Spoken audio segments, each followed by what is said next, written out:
damn it. I am very mad. This is Carl from We Are Rideshare. And there is a major issue going on if you are trying to get back into the workforce and trying to find a rental car to get back into the rideshare service. They want you to think that it's unemployment and that nobody wants to get back to work, and that is not the case whatsoever. It's the fact that nobody can find any cars to rent because no matter where you call, there's a waiting list of like 50 people, and the reservation stuff doesn't work, and they're just getting bombarded by all the calls, and it's just basically a crapshoot. Literally yesterday, if I would have had all of my money on my Lyft business card, debit card that I use for all my gig stuff, if I would have had $507 on that damn card instead of just $400, I would have had myself a vehicle right now and been able to be working. But since I had to leave and take money out of ATM and put it into the fucking account, that means that when I got back, they said, "Whoa, let me see that card.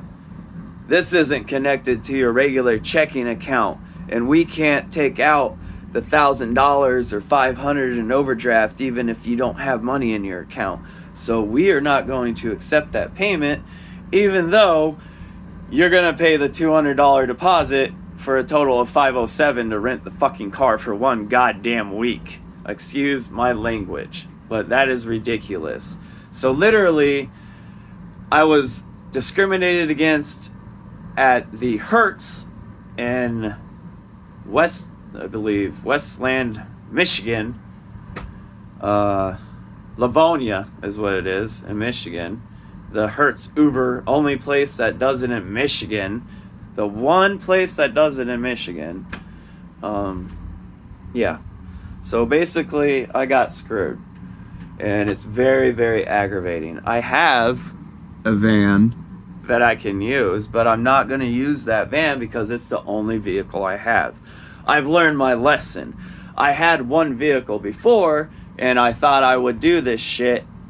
No, because if you lease a vehicle, you need an extra vehicle. If you do that flex drive, you need that extra vehicle because anytime you're working for Lyft or Uber, you can get deactivated because of somebody having a bad day and somebody being an asshole and lying about what happened on the ride that you just did or whatever. If your star rating is rocky and you don't have that perfect star rating to where everybody says you're good, you take the chance of getting deactivated depending on what somebody calls and reports. So that right there is messed up. And that needs fixed. But that's not what I'm complaining about on this video. What I'm complaining about is everybody saying that nobody wants to work because of all the unemployment and nobody wants to give rides anymore to work and everything and blah, blah, blah. No, that's not the reason. I'm tired and I'm sick and angry that these stupid political agenda bullshit that's going on. You got the Democratic side saying that blah, blah, blah. You got the Republican side saying blah, blah, blah. Economy, money, unemployment. Since when did helping people become a bad thing? When did helping people when they didn't have a job become a bad thing for the economy? It's not. What you're getting is the political Republican Party that owns all the fast food restaurants and whatever, that's having a hard time finding people to fill those low-paying slave jobs. Those group of people are pushing their political agenda for unemployment, saying that everybody's lazy and that's why nobody can find anybody for any work. It couldn't possibly be the fact that there's a fucking McDonald's or a Burger King at every single corner in the United States. That just couldn't be an issue, maybe? So maybe it's not the fact that you're paying unemployment, maybe it's an oversaturation of the amount of places you can eat at. This is what I'm talking. This is insane what's going on right now. Everybody is looking at the news and whatever, deciding their own agendas because of what is being said in front of them. They're not actually stopping and slowing down and thinking what the issue is behind the fucking problem. Excuse my language. But for instance, this stupid unemployment and fast food thing going on. There's so many fast food restaurants out there. There's an oversaturation. You got so many people that are tired of working those 3 freaking fast food jobs, having to work 80 hours a week to survive because they have to work 2 of them or 3 of them because of the pay. And then the taxes that you pay for the deductions. And then once they actually got unemployment and found out that they could work for themselves and save something and build something for themselves and realized, what the hell am I doing working in a slave labor? Working in a factory or a fast food joint that tells me when I can go to the bathroom, when I can eat, when I can sit down, if I can sit down for 8 hours at all, unless I'm on my break. And they tell me how long I have for a break. So if I'm working in a factory, they give me 15-minute breaks and maybe a 20-minute or a half an hour lunch, depending how it's split up. But during those short, your first and second short break, they cut off 5 minutes because it takes 5 minutes to walk there and then another 5 minutes to walk back. So if you got 15 minutes, you really only actually have 5 minutes of break time on the outside. So then after that 5 minutes of break time, you got to start walking back because it takes you so long to get back to the line, and you need to be back at the line exactly at the time that the break ends at whatever time.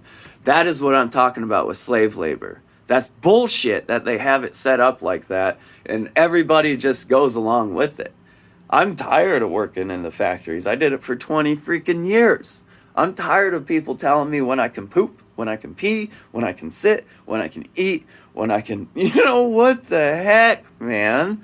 Why is everybody wanting to do that? It's nutsoid out there. And then you have the tax system set up to where it's being supported on those people's backs. It's not being supported by the people that own those businesses and that employ those people. The federal government is giving those people that own the businesses the breaks.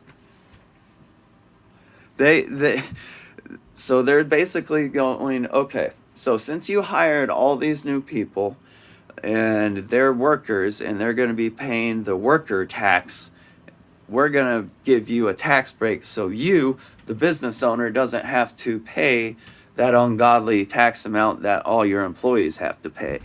So even though your employees are making crumbs, they're having to give up half of their wages for that government taxes and also whatever else, and then whatever else that owner is supplying for medical care, because nowadays nobody ever pays for medical anymore like they used to, and that they make their workers pay for it.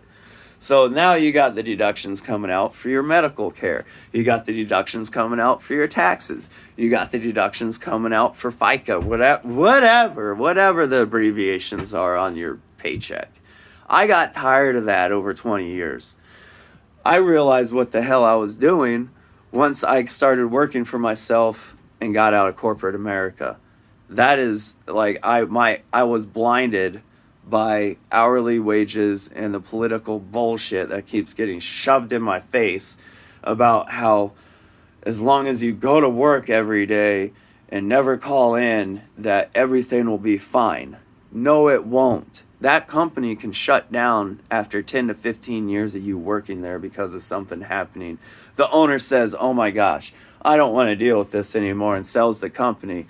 Okay, they bank out and you're screwed after giving your 15 years of life for that company. That's what's wrong with everything right now. I had to get this out and vent. Now, what I'm going to be doing tomorrow, this is We Are Rideshare. So basically, I'm doing this page to help people out with the gig industry. This is a major aggravation in the gig industry, and why I'm making this video, because everybody's wanting to work, but now that it's come down to the help is cut off, they can't. So what is going to happen? Those people are going to go to those stupid hourly jobs and have to work 2 to 3 and get stuck. And 10 years goes down until another thing happens to where they can get free. And if they fuck up or if they're dead, they don't get the chance. I'm sorry for cussing everybody for using 3 F words, so I'm sorry about that. But I'm really aggravated about everything going on right now and how messed up this country is because of politics. Why does there have to be so much hate? Why can't the Republicans and Democrats just get the freaking along and help us people, the American citizens? Why do we have to suffer? That's what's happening. We are suffering, the people. The governments, they have their health care. They don't have anything to worry about. Most of them have never had to work any of these fast food jobs in their life. Like Nancy Pelosi. She's never worked a real job in her life. She's a career politician, meaning she's only have experience about what people have told her about the workforce. She's never actually worked in the workforce herself, but yet she's almost in complete control of it. And that is insane. That's insanity. I'm not trying to push any agenda here, one side versus the other. I'm just voicing my regular American voice, and I'm speaking my American aggravated opinion about what's going on and how our government officials are being children and fighting with each other constantly instead of working together and helping us American citizens out. Now they're fighting, saying help is bad. So they're cutting it all off. Come on, people. Use your head. We are not thinking right now and letting the rich 1% ruin everything right now. We almost have control. We almost are changing stuff. Let's keep it going and not give up and not let the politicians win. Let's tell them what we need and what should be done. Not let them tell us what we should need and what needs to be done. We control them. They don't control us, but they are controlling us right now because they are putting a rift between us. Racism, whatever, everything that's going on, they're trying to not let us join together under one common goal, and that's to get paid more, to have a better life for ourselves in the United States of America. Why should us, the Americans that get born here and that have to struggle all of our lives, end up getting leapfrogged by someone that came from the Middle East and gets a tax card that doesn't have to pay taxes for 10 years and then opens their own business and doesn't pay any taxes at all over anything for 10 years. And then after that goes up, they get another family member, turn that business over to them, and then open up another business, and the cycle keeps going on. But yet, the politicians keep rewarding that type of family and bloodline because of the petrodollar. So you have Middle Eastern families coming over here getting rewarded because their lineage bloodline is selling the oil in American dollars. Iraq, the reason why we invaded it is because Saddam Hussein threatened to sell his oil in euros and not American dollars. That would have destabilized the petrodollar. That's why we went in to take care of him. It wasn't anything to do about mass destruction weapons or whatever. Obviously, they never found any. But now I'm getting off the topics. 15 minutes going on. I'm done. Everybody's heard my rant. In the beginning, I'm sorry. Everybody stay safe out there. I'll be posting up videos for Lyft and everything coming up here shortly. I hopefully will be picking up my car within the next week or so from Lyft. I'm just going to have to suck it up and go work back for them until I find a rental car or fix up my vehicle to use on my own. Because Lyft is not a good way to go right now. It's the only way I can go, so I'm forced to freaking go with them. So, Flex Drive, here I freaking come because it's the easiest way to get a vehicle right now. Everybody stay safe out there.